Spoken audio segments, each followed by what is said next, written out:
Viewers, आज की class के अंदर मैं आपको ये बताने वाला हूँ कि आपके फ़ोटोशॉप के अंदर जो ज़्यादा यूज़ किए जाने वाले टूल्स हैं वो कौन से हैं और ज़्यादा यूज़ किए जाने वाले पैनल्स कौन से हैं।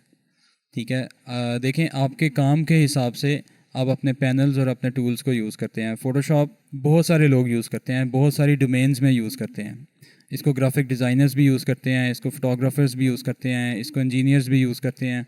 बहुत सारी डोमेन्स में फ़ोटोशॉप का काम चलता है और उस डोमेन के मुताबिक वो अपने टूल्स को यूज़ करते हैं फ़ोटोशॉप के अंदर। ठीक है। अगर आप फ़ोटोग्राफ़ी करते हैं तो आप फ़ोटो को एडिटिंग करते हैं, उसकी एडजस्टमेंट करते हैं, तो एडजस्टमेंट के हिसाब से आप यहाँ पे पैनल लगाएंगे।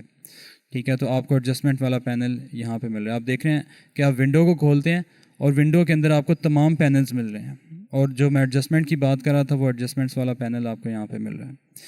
अगर आपने फ़ोटोज़ को एडिट करना है, उसमें कलर्स या उसकी लाइट की सेटिंग को चेंज करना है, तो एडजस्टमेंट्स वाला पैनल है, ये आप यूज़ करते हैं। ठीक है। इसमें आपको डिफरेंट एडजस्टमेंट्स मिल रही हैं, इसको आप ड्रैग करके यहाँ पे लगा सकते हैं। ठीक है। और उस वर्क स्पेस को सेव कर सकते हैं आप, जिसमें आपको वो एडजस्टमेंट्स मिल रही हैं।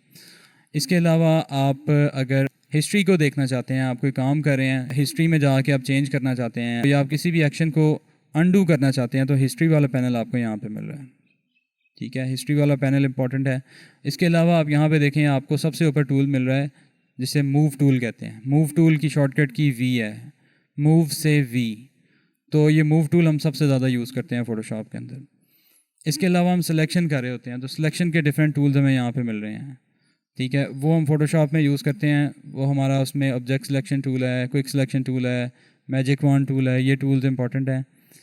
इसके अलावा अगर आप जाएँ नीचे, आपका टाइप टूल है, ये आप बहुत ज़्यादा यूज़ करते हैं। टेक्स्ट को आप लिखते हैं अपने इमेजेस के अंदर, अपने फ्लायर के अंदर, ब्रोशर के अंदर, या अपने यूट्यूब थंबनेल के अंदर।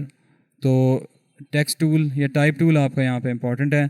इसके अलावा पेन टूल को अगर आप यूज़ करते हैं तो पेन टूल भी आपका इंपॉर्टेंट है। हैंड टूल है, इसकी शॉर्टकट की स्पेस बार है।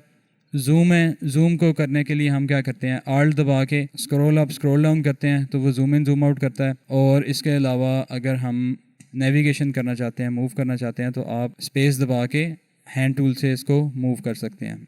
इसके अलावा आपको यहाँ पे फोरग्राउंड कलर मिल रहा है, यहाँ पे आपको बैकग्राउंड कलर मिल रहा है। फिर आप देखते हैं कि यहाँ पे आपके पास आई ड्रॉपर टूल है। आई ड्रॉपर टूल को भी आप यूज़ करेंगे। आप किसी इमेज के ऊपर से, किसी आर्ट वर्क के ऊपर से किसी भी कलर को पिक कर सकते हैं आई ड्रॉपर टूल से। तो ये तमाम टूल्स मैं आपको डिटेल से वन बाय वन करवाऊँगा इंशाल्लाह। तो इस कोर्स को देखते रहिए और हमारे चैनल, हमारी वेबसाइट SM के ग्राफिक्स को विज़िट करते रहिए। आपसे अगली क्लास में मिलूँगा इंशाल्लाह।